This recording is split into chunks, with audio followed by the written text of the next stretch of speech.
안녕하세요. 저는 인천에 사는 20대 여자입니다. 제가 여기에 글을 쓰게 될 줄은 정말 상상도 못했습니다. 얼마 전 저희 가족에게 너무나 놀라운 일이 일어나 이렇게 사연을 보내려고 합니다. 역시 사람은 마음을 곱게 먹어야 하나 봐요. 항상 누군가를 도우면서 살아가야 한다는 걸 이번에 일어난 일 덕분에 몸소 깨닫게 되었습니다. 저에게는 한때 결혼을 약속했던 남자가 있었어요. 저와 남친의 집안이 비슷비슷해서 딱히 누가 더 기울고 그런 게 없었습니다. 저희 부모님은 옷가게를 하셨고 예비 시댁은 빵집을 운영하고 계셨어요. 부모님들끼리는 20살 때부터 친구셔서 엄청 친하셨어요. 결혼도 비슷한 시기에 하고 임신도 비슷한 시기에 하셨어요. 그래서 서로 아이 낳으면 결혼시키자고 장난식으로 이야기하기도 했고요. 그런데 말이 씨가 됐는지 장난으로 했던 말이 진짜 현실로 되더라고요. 저와 남친은 대학교 CC였습니다. 첫 만남은 친구 대신 나갔던 과팅에서 시작되었어요. 아무래도 저는 친구 대신 나온 거라 재미가 없었어요.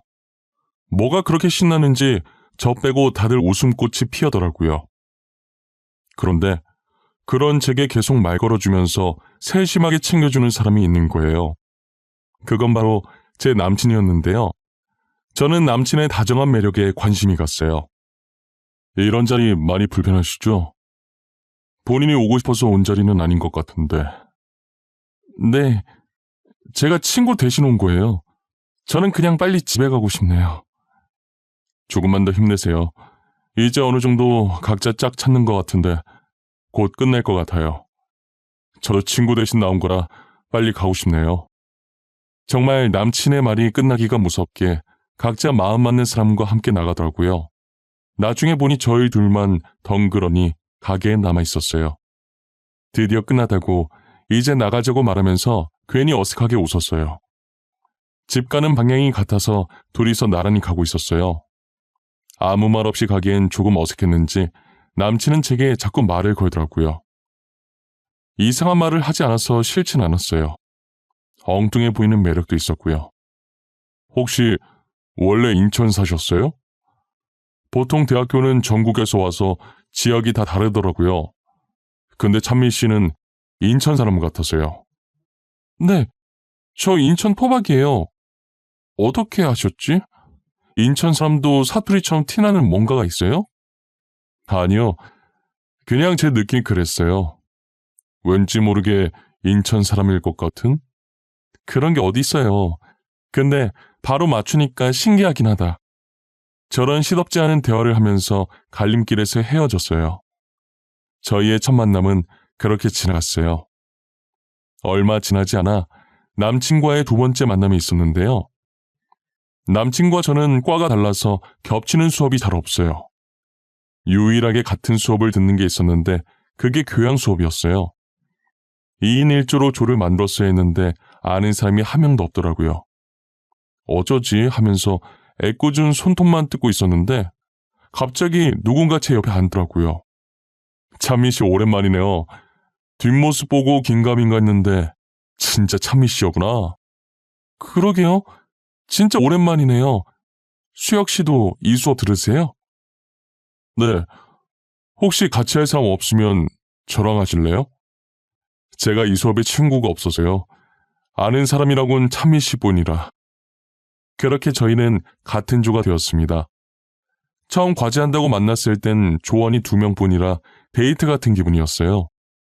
그 뒤로는 조별 과제 핑계로 자주 붙어있게 되었고 서로 마음을 확인하고 만남을 가지게 되었어요. 저희 둘은 결국 이렇게 될 운명이었던 것 같습니다. 그러다 데이트를 하던 중 길에서 저희 부모님과 마주치게 되었어요.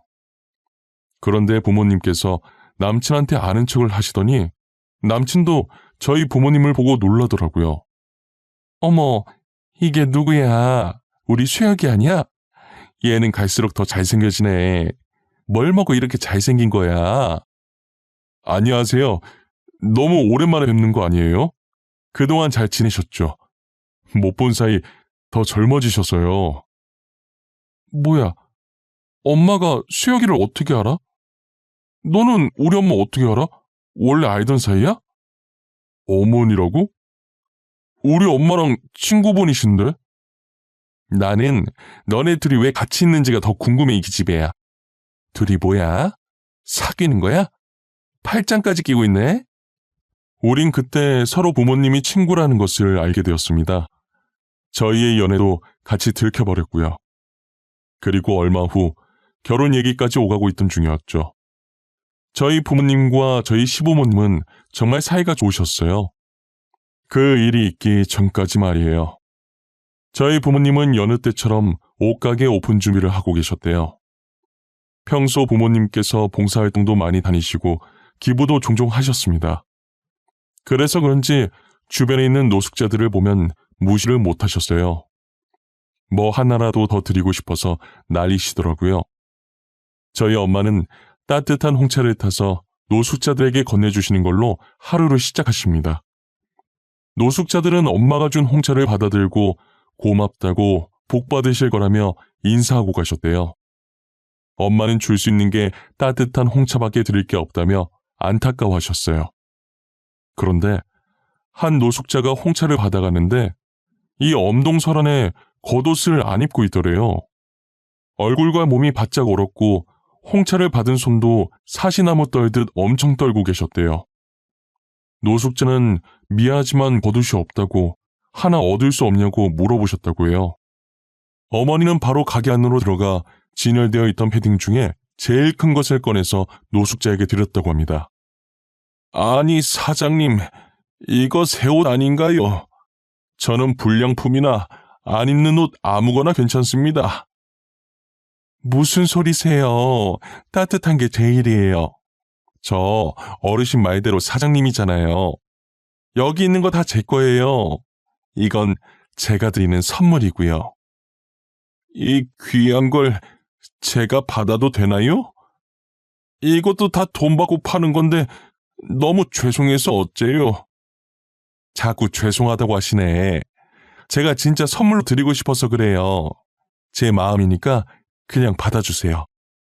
안 받아주시면 어르신이 제 마음 버리신 거예요. 결국 노숙자는 엄마를 꺾을 수 없어서 패딩을 받아들였다고 해요. 패딩을 받아든 노숙자가 미소를 짓는데 엄마가 살짝 뭉클했다고 하더라고요. 사장님, 정말 감사합니다. 덕분에 너무 따뜻해졌어요.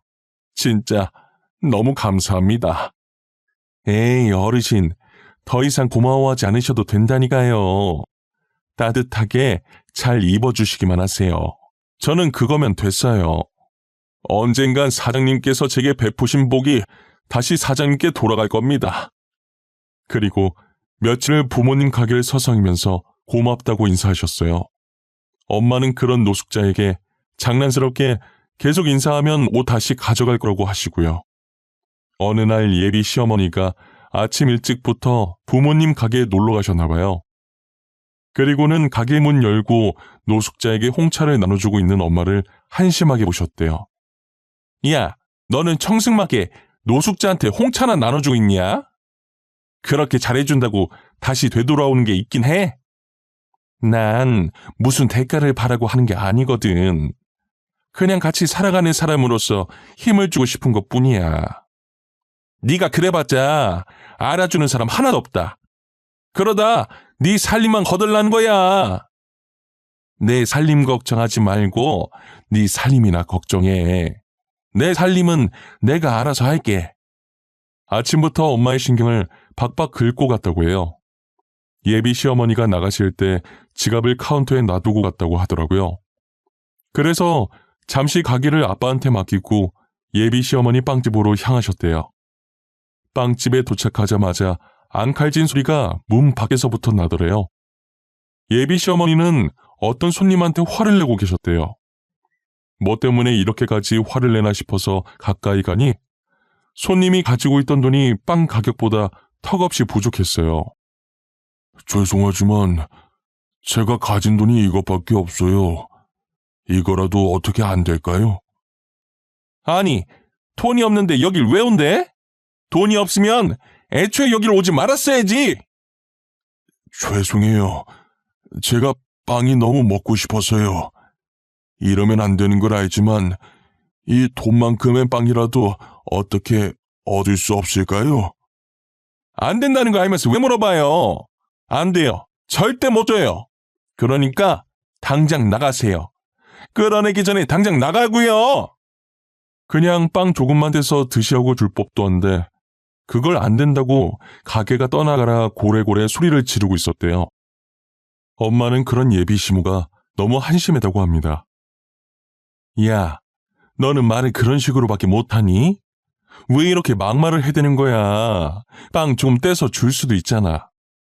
아니, 애초에 돈도 없으면서 살아온 게 잘못이지. 이게 내 잘못이야? 내 잘못이냐고? 그리고 네가 뭔데 참견이야? 진짜 한심하다 한심해. 이 나이 먹고 창피하지도 않니? 너 그러다 네가 했던 행동들 나중에 다시 너한테 부메랑처럼 돌아올 거다.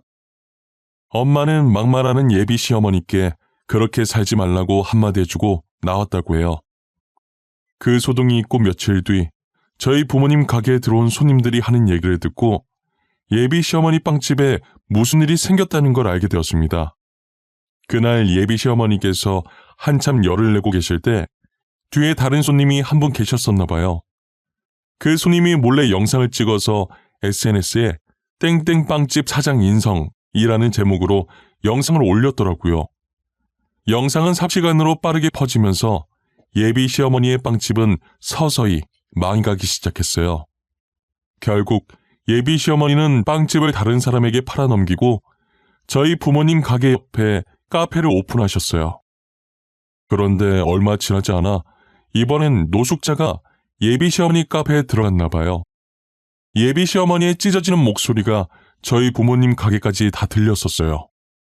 사장님, 혹시 따뜻한 거 하나만 주실 수 있나요? 제가 너무 추워서요. 정말 죄송합니다. 아니, 이 동네는 거지들밖에 없나? 돈도 없이 카페를 왜 들어와? 내가 자선 사업가야? 몸이 너무 차가워서 그래요. 따뜻한 물이라도 한 잔 안 될까요? 나한테 맡겨놨어? 죄다 나한테 와서 난리야. 빨리 나가. 당장 안 나가? 그렇게 갑질을 해대서 빵집이 망한 지 불과 얼마 지나지 않았었는데 예비 시어머니는 그걸 곳에 잊었나 보더라고요. 그 성격 못 버리고 대쪽같이 화내면서 노숙자를 카페에서 쫓아내버렸어요. 시끄러운 소리에 엄마가 나가보니까 쫓겨난 노숙자가 카페 앞에서 몸을 웅크리고 있었어요. 가까이 다가가 보니 전에 엄마가 패딩을 선물로 줬던 그 노숙자였어요. 엄마는 노숙자를 붙잡고 가게 안으로 데리고 들어오셨어요. 그리고는 노숙자에게 따뜻한 커피를 만들어 드렸대요. 정말 감사합니다. 제가 매번 이렇게 신세만 지고 있네요. 이걸 어떻게 다 갚아야 할지. 아니에요.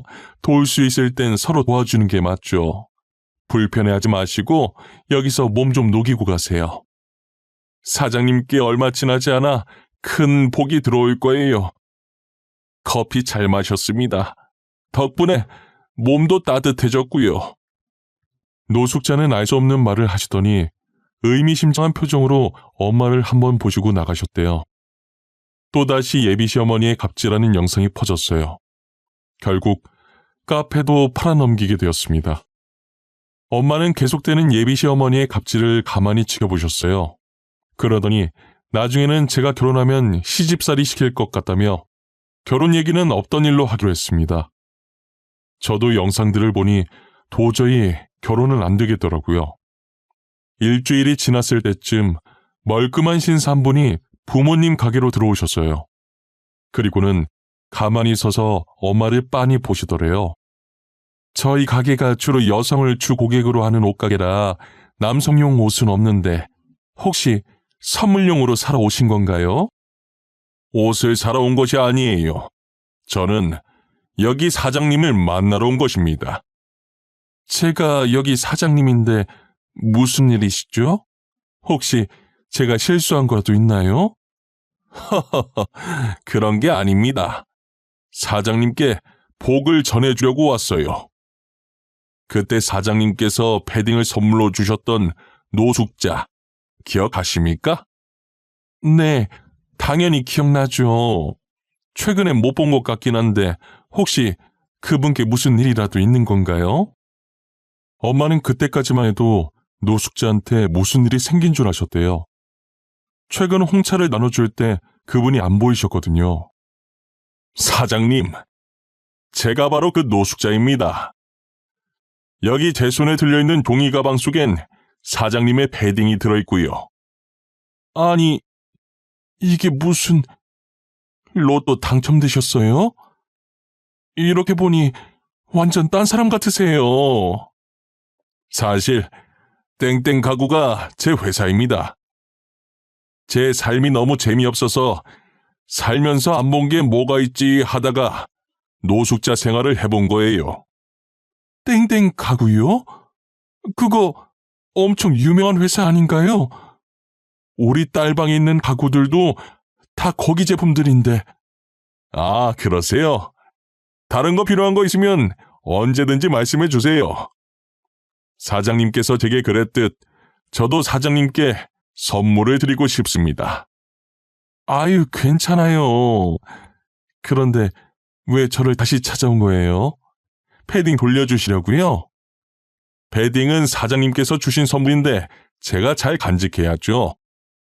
사실 제가 노숙자 생활하면서 이곳저곳 구걸을 많이 해봤는데 다 저를 내쫓았어요. 하지만 사장님만 저를 받아주셨죠. 그러더니 들고 있던 철가방을 어머니께 주셨대요. 꼭 자기가 가면 열어보라고 하시면서요. 이건 제가 사장님께 드리는 복입니다. 그동안 정말 감사했어요. 이건 제가 나가고 나면 그때 열어보십시오. 알겠어요. 종종 놀러 오세요. 또 따뜻한 홍차 맛있게 만들어서 드릴게요. 사장님 홍차 많이 생각날 겁니다. 다음에 다시 만나는 날이 오길 바랄게요. 엄마는 신사분이 가신 뒤에 가방을 열어보셨어요. 가방을 열어본 순간 엄마는 지금 꿈을 꾸고 있는 줄 알았대요. 가방 속엔 돈 뭉치로 가득 차 있었어요. 드라마에서만 보던 돈가방이었던 것이에요. 뒤늦게 정신 차린 엄마는 밖으로 나가보았지만 이미 신사분은 가고 없었죠. 그렇게 저희 가족은 순식간에 돈방석에 앉게 됐어요. 부모님 옷가게도 확장 이전하게 되었답니다. 간간히 시댁 식구들 소식을 듣고 있었는데요. 예비 시어머니 영상이 얼마나 인기가 좋았던지 얼굴이 알려져서 새로운 가게를 여는 족족 소문이 나서 망했대요. 그리고 저희 가족 소식을 들었는지 노숙자들만 쫓아다니면서 가식적으로 음식을 나눠주고 있다고 하더라고요. 하지만 돌아오는 것은 아무것도 없었다고 합니다. 정말 진심에서 우러나온 봉사를 해야 복이 오는 것이지 아무에게나 복이 다 가는 게 아니랍니다. 사람은 살면서 마음을 곱게 먹어야 하는 것 같습니다. 옛날 말 틀린 거 하나 없어요. 가는 말이 고와야 오는 말이 곱다는 속담이 괜히 있는 게 아니라니까요. 그리고 제게도 새로운 사랑이 찾아왔어요. 결혼도 코앞에 앞두고 있답니다. 정말 소름 돋는 게 지금 제가 만나고 있는 남친이 글쎄 그 신사분 막내 아들이었더라고요. 저도 몰랐다가 상견례 날 만나서 알게 되었어요.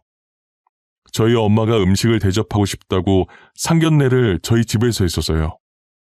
초인종 소리에 제가 뛰어나가 문을 열어들었는데 주방에서 나오던 엄마가 소리를 지르시면서 들고 있던 국자를 떨어뜨리는 거예요.